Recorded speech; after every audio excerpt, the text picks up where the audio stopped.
नमस्कार, बहुत स्वागत है आप सभी का। मैं हूं आपके साथ नैना यादव, लेकर हाजिर हूं हमारा खास शो इंडिया बोल रहा है। दुनिया में इस वक्त ट्रंप की धौंस खुलेआम दादागिरी और आक्रामकता पूरे शबाब पर है। कभी वेनेजुएला पर हमला, फिर मादुरो को कैदी बनाना, तो कभी ग्रीनलैंड धमकाना, और अब देखिए अब सीधे कनाडा को चेतावनी है।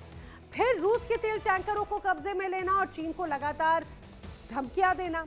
ट्रंप का संदेश साफ है, अमेरिका अब सख्ती से अपनी शर्तों पर दुनिया चलाना चाहता है। लेकिन इन सब के बीच में एक नाम सबसे ज्यादा चर्चा में है, वो है खामनेई यानी कि ईरान। एक तरफ ईरान के भीतर गृह युद्ध छिड़ा हुआ है, सड़कों पर गुस्सा है, सत्ता पर दबाव है और सिस्टम के भीतर है बेचैनी। तो दूसरी तरफ डोनाल्ड ट्रंप की धमकियों ने ईरान से लेकर पूरी दुनिया तक तहलका मचा दिया है। ईरान और अमेरिका, इजराइल की दुश्मनी कोई छिपी नहीं है।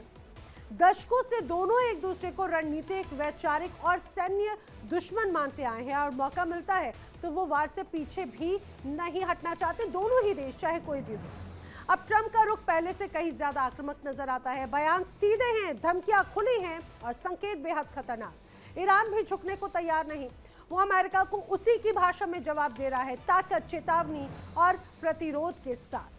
सवाल ये नहीं कि अगला बयान क्या होगा, सवाल ये, क्या ये बयान किसी बड़े टकराव में बदलने वाला है।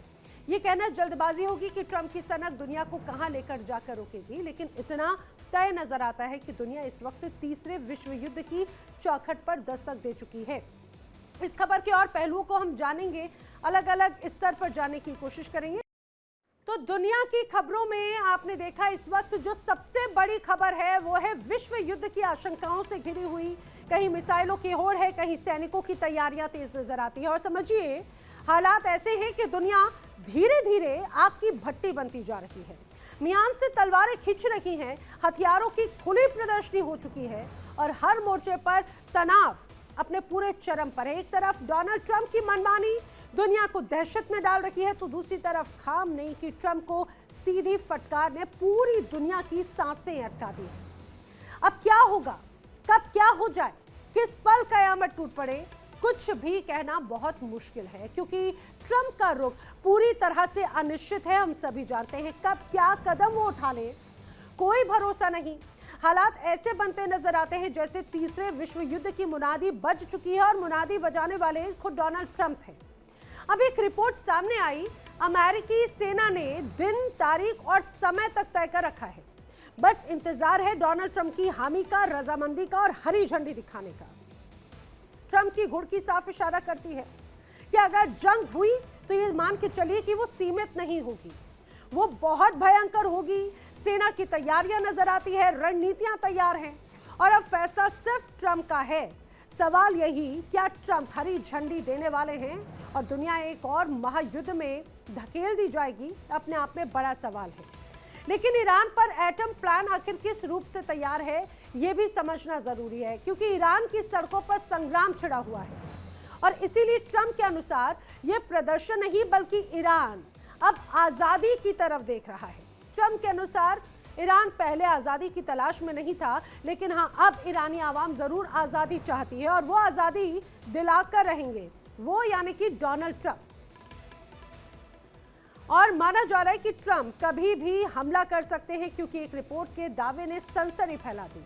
अमेरिकी सेना ने अटैक की तैयारी पूरी कर ली, ईरान पर हमले का प्लान तैयार हो चुका है। सेना ने ट्रंप को हमले के विकल्प भी बता दिए और अब सिर्फ अटैक के प्लान पर ट्रंप की मोहर बाकी रह गई। और अगर हमले के टारगेट पर तय हो चुके हैं, समझिए, तो पहला टारगेट ईरान की सेना के ठिकाने होंगे और उसके साथ तेहरान में गैर सैन्य ठिकाने भी होंगे। रिपोर्ट्स के अनुसार इजराइल यूएस में हमले को लेकर बातचीत भी हो चुकी है।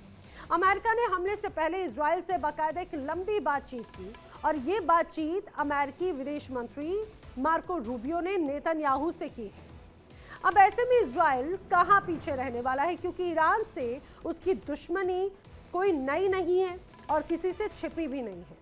और इसीलिए नेतन्याहू के खेमों ने अल्टीमेटम दे दिया है कि अब हमला कंफर्म माना जाता है और ईरान पर हमले से पहले इजराइल में हलचल भी बढ़ चुकी है। इजराइल की सेना ने सुरक्षा की तैयारियां शुरू कर दी हैं। ईरान पर यूएस हमले से पहले इजराइल में हाई अलर्ट भी जारी किया गया है। अब अमेरिका से हमला हुआ तो समझिए ईरान भी पलटवार कर देगा। इजराइल को ईरान से जवाबी हमले का भी डर सीधे सीधे सताता है। इजराइल पर हमला अगर होता है तो भयानक परिणाम सीधे सीधे नजर आएंगे। अब एक तरफ ट्रंप की धमकी और तैयारी, दूसरी तरफ इजराइल में हमले को लेकर सीधे सीधे बड़ा जोश नजर आता है, क्योंकि इजराइल जून हमले को भूल नहीं पाया और इसीलिए नेतन्याहू चाहते हैं कि ईरान पर लगाम लगाने का कोई भी मौका गंवाया नहीं जाना चाहिए। लेकिन ईरान इन सारे प्रेशर्स के बाद अपने ही अंदाज में अमेरिका और इजराइल को धमकी देता हुआ नजर आता है। ट्रंप की धमकी पर ईरान भी सीधे सीधे दो टूक जवाब दे रहा है। अगर हमला किया तो समझ लो इसका जवाब बहुत ज्यादा तीखा होगा। अमेरिकी सेना और इजराइल पर बड़ा हमला होगा। अमेरिकी सैन्य केंद्र, अड्डे और जहाज हमारे लक्ष्य होंगे, ये कहना है ईरान का। अब इजराइल अमेरिकी सैन्य और शिपिंग ठिकाने भी टारगेट पर हैं। ये सीधा कहा जाए खामनेई की तरफ से बड़ी धमकी आ चुकी है। ईरान और इजराइल में तनातनी पूरी तरह से चरम पर है। लेकिन बड़ा सवाल ये, अमेरिका ने ईरान के खिलाफ कभी खुलकर युद्ध लड़ा नहीं है, समझिए अगर अमेरिका और ईरान की बात करें। हाँ, लेकिन कई मौकों पर सैन्य या फिर गुप्त कार्रवाइयां जरूर अमेरिका की तरफ से की गई और ये जो कार्रवाई रही है वो मुख्य रूप से ईरान के परमाणु कार्यक्रमों को लेकर, आतंकवाद या क्षेत्रीय प्रभाव को रोकने के लिए थी। अब अमेरिका ने इससे पहले कब कब ईरान पर हमला किया है वो भी आपको समझना चाहिए। 1953 में CIA के समर्थन से ईरान में तख्ता पलट हुआ, जिसमें ईरानी प्रधानमंत्री मोहम्मद मुसद्दिक को हटा दिया गया। साल 1980 और 1988 के बीच ईरान और इराक युद्ध पूरी तरह से चरम पर था। अमेरिका ने इराक को समर्थन दे दिया और ईरानी जहाजों पर हमले कर दिए और उसे ऑपरेशन प्रेइंग मंटिस का नाम दिया गया। और 1988 में तो ईरानी यात्री विमान को मार ही गिराया था, जिसमें 290 लोग मारे गए थे। अब साल 2020 में, बहुत ज्यादा वक्त नहीं हुआ, ईरानी जनरल कासिम सुलेमानी को ड्रोन हमले में मार गिराया गया। साल 2025 में ईरान और इजराइल के बीच में जंग भयंकर हो रही थी, तभी अमेरिका की एंट्री होती है और फिर ईरान के परमाणु स्थलों पर हमले कर दिए जाते हैं और उसी ऑपरेशन मिडनाइट हैमर उसे नाम दिया गया, जो इजराइल के साथ युद्ध का एक तरह से बड़ा हिस्सा था। अब ऐसे में ये जानना भी बहुत जरूरी है कि आखिर ईरान और अमेरिका के बीच में टकराव इतना है तो इनमें से ताकतवर कौन है, किसके पास कितनी ताकत है। ईरान का सैन्य बजट अगर देखा जाए तो 10 से 15 अरब डॉलर का है। वहीं अगर अमेरिका की सैन्य बजट की बात की जाए तो 800 अरब डॉलर का सैन्य बजट है। ईरान की सैन्य ताकत नंबर 16 पर आती है पूरी दुनिया में और अमेरिका नंबर 1 पर है, ये हम सभी जानते हैं। ईरान की मिसाइल बड़ी ताकत है। अमेरिका की मिसाइल सटीक स्ट्राइक क्षमता एक तरह से उसकी मानी जाती है। अब समझिए ईरान की जो मिसाइल रेंज है वो 3000 किलोमीटर रेंज की है और अगर अमेरिका की बात की जाए तो 10,000 किलोमीटर से ज्यादा की मिसाइल की रेंज अमेरिका की है। अब ईरान के पास में सक्रिय 9.5 लाख सैनिक हैं और अमेरिका के पास है 21 लाख सैनिक। ईरान की हवाई ताकत पूरे लड़ाकू विमान है और अमेरिका की हवाई ताकत अत्याधुनिक स्टेल्थ फाइटर जेट। यानी कि ये डिफरेंस अगर हम समझें तो इसमें कोई शक नहीं कि ईरान अमेरिका के दूर दूर तक फटकता नहीं है। क्या ट्रंप और खामनेई की जो ये जुबानी जंग है अब वो महाजंग में तब्दील होने वाली है। बयान पर बयान आते हैं, धमकी पर धमकी आती है, धमकी का जवाब दिया जाता है, वो भी धमकी के रूप में। दोनों तरफ से जिस तरह से बयान और धमकियां हैं, इससे लगता है कोई पीछे हटने वाला नहीं है, कोई संकेत ऐसे नजर नहीं आते। हालात जिस रफ्तार से बिगड़ रहे हैं वो स्पष्ट बताते हैं कि ये सिर्फ शब्दों की लड़ाई नहीं रही, ये ताकत आजमाने की तैयारी है। एक तरफ ट्रंप की आक्रामकता है, दूसरी तरफ खामनेई की सख्त चेतावनी है। दुनिया के लिए ये सबसे खतरनाक टकराव बनता जा रहा है।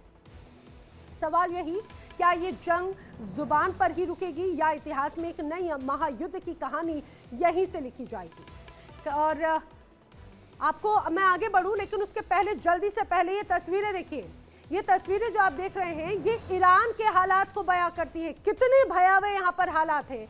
इन तस्वीरों को देखकर आप समझिए, आपकी जहां जहां जिस तस्वीर पर नजर जाएगी आपको वहां पर सिर्फ विद्रोह, सिर्फ आग की लपटें नजर आएंगी। सड़कों पर विद्रोह की झलक साफ तौर से नजर आएगी। लोग हाथों में बैनर पोस्टर लेकर चढ़ रखे हैं यहाँ की सरकार, यहाँ के हुक्मरानों के खिलाफ। मन में गुस्सा है, सड़क पर आग जल रही है और यही बात कि ये आग आखिर कब थमेगी और क्या इस आग में घी डालने का काम डोनाल्ड ट्रंप की तरफ से किया जा रहा है। करेंगे चर्चा, इसके हर पहलू को जानने की कोशिश करेंगे। खास मेहमानों का जो पैनल मेरे साथ में कनेक्ट हो रहा है, आपको उनसे मिलवा देती हूँ। मेरे साथ में रिटायर्ड कर्नल संजीव मलिक जी जुड़ रखे हैं बतौर भू राजनीतिक विश्लेषक के तौर पर। मेरे साथ रक्षा विशेषज्ञ retired major doctor Ali Shah connect हो रहे हैं।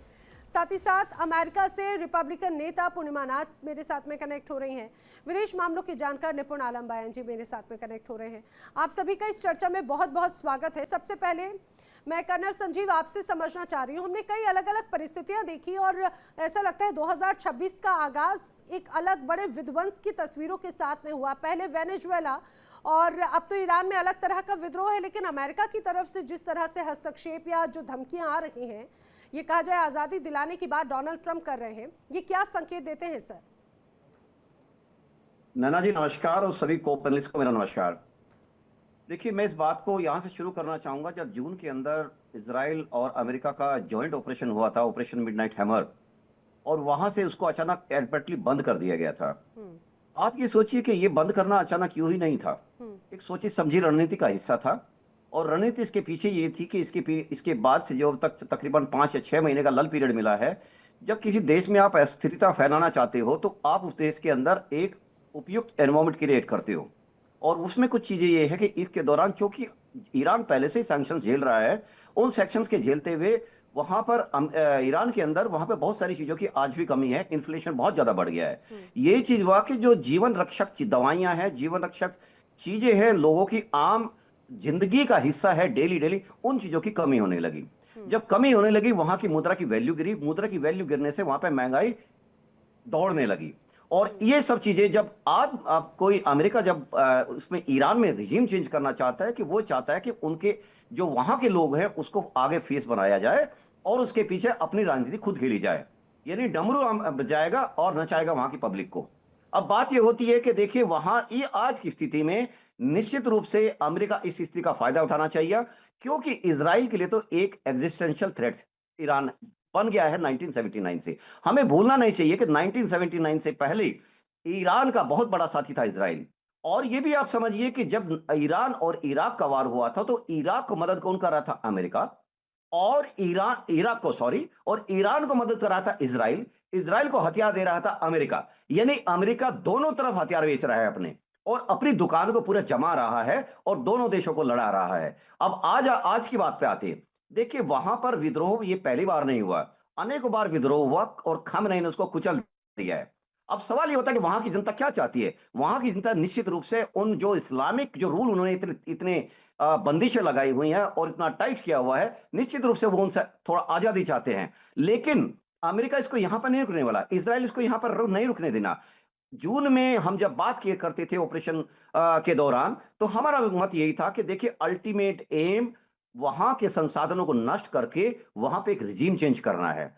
और रिजीम चेंज वहां पर नहीं किया, यह भी अपने आप में एक आश्चर्यजनक बात थी। लेकिन शायद अमेरिका, इजराइल ने महसूस किया कि वहां की जनता के द्वारा इसको और ज्यादा हवा दी जाएगी, और इस हवा देने के लिए थोड़ा वक्त चाहिए होता है। यही रीजन था कि उस टाइम इसको एब्रप्टली इस ऑपरेशन को कॉल ऑफ किया गया और वहां पर वो सारी चीजें क्रिएट की गई ताकि जनता खुद अपने हथियार उठा ले। और हम देख भी रहे हैं कि वहां के चाहे सरकारी इमारतें हो या ब्रॉडकास्टिंग सेंटर्स हो, कम्युनिकेशन सेंटर हो, इवन मिलिट्री सेंटर्स हो, इवन वहां के जो कासिम सुलेमानी है, जो उनके कभी मिलिट्री हीरो हुआ करते थे, उनकी देखिए प्रतिमाएं, मूर्तियां गिराई जा रही हैं। तो इन सब चीजों को कहते हुए कह सकते कि उन्होंने इस ग्राउंड को तैयार किया है और अब इंतजार है कि गरम लोहे पर हथौड़ा कब मारना है। लेकिन सर, ये गरम लोहे पर हथौड़ा मारने की जो तैयारी है वो पूरी दुनिया के लिए एक बड़ी चिंता भी तो है। मैं यही सवाल पूर्णिमा नाथ जी की तरफ लेकर जा रही हूँ। पूर्णिमा जी, हमने देखा अभी पिछले कुछ वक्त से कैलिफोर्निया से लेकर यूएस के अलग अलग इलाकों में एक अलग विद्रोह नजर आता है,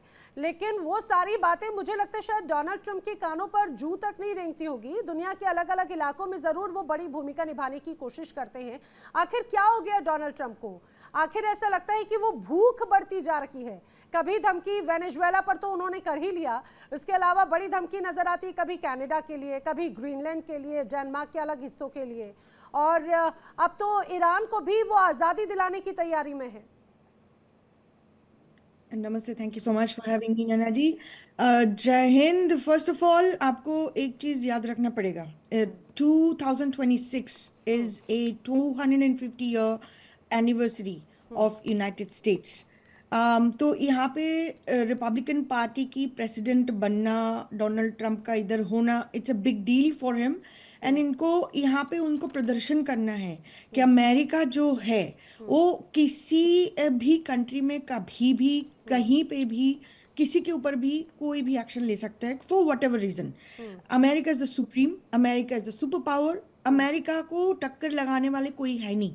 ये जो डिस्प्ले ऑफ पावर, ये एक कोट एंड कोट मैं बताऊंगी, आपने सुना होगा, बार बार ये फ्रेज यूज करते हैं Republican, specially the conservatives, peace through strength. इसका मतलब उनको जाके मिलिट्री स्ट्रेंथ उनको दिखाना है। अब ये जो है, जो फैक्ट रहा है, आपको एक शॉर्ट स्टैटिस्टिक्स में देती हूँ। 55 इयर्स बिटवीन 1945 टू 2000 में 70 रिजीम चेंजेस अमेरिका ने करवाया। Both Republican party and Democrat party were involve. Republican party ज्यादा की 50 टू 55% रिजीम चेंज में इन्वॉल्व थे और 45 टू 50% डेमोक्रेट्स वर इन्वॉल्व। उनके तरीका डिफरेंट थे। रिपब्लिकन पार्टी वर overtly using regime change rhetorics। अब Democrats CIA covert operation use करते थे। तो ये कहना कि सिर्फ ट्रम्प ये कर रहा है गलत है। कि अमेरिका हमेशा ही सालों भर से ये काम करते आए हैं। द अनफॉर्चुनेट सिचुएशन अभी ये आया है कि उसका मुखौटा खोल दिया गया है और डोनाल्ड ट्रंप इन्हें बेखूबी से ये काम किया है। मेरा क्वेश्चन ये अमेरिका के ऊपर नहीं है। वो 1492 में जब स्पेन यहाँ पे आया था, इंग्लैंड यहाँ पे आया था 1500 में, फिर 1600 में, तब उनका भी वहाँ पे यही चल रहा था कि वाइट क्रिश्चियन नेशनलिज्म का जो एजेंडा चलाना था, अपना एक क्रिश्चियन नेशनलिस्ट लोकेलिटी बनाना है, सोसाइटी बनाना है। जो इंडिया में आए थे 1708 में, same thing has happened for Indian people as well. Whether it's Muslim हो, हिंदूज हो, रियली डजंट मैटर। सब उनका, they expected the browns, the other people to lick their bottom. I'm sorry to be extremely open at this point of time and no sugarcoating, because this is not the time to sugarcoat. तब जो पोर्तुगीज और Spain का हालत था 500 साल पहले, आज Spain और पोर्तुगीज कहाँ पे है? उनका इकोनॉमी क्या है? वो जो बोलते थे कि हमारे वहाँ पे सन कभी सेट नहीं होता, आज वो कहाँ पे है? यूनाइटेड स्टेट्स के बूट्स चाट रहे। Unfortunately this is what is going to happen.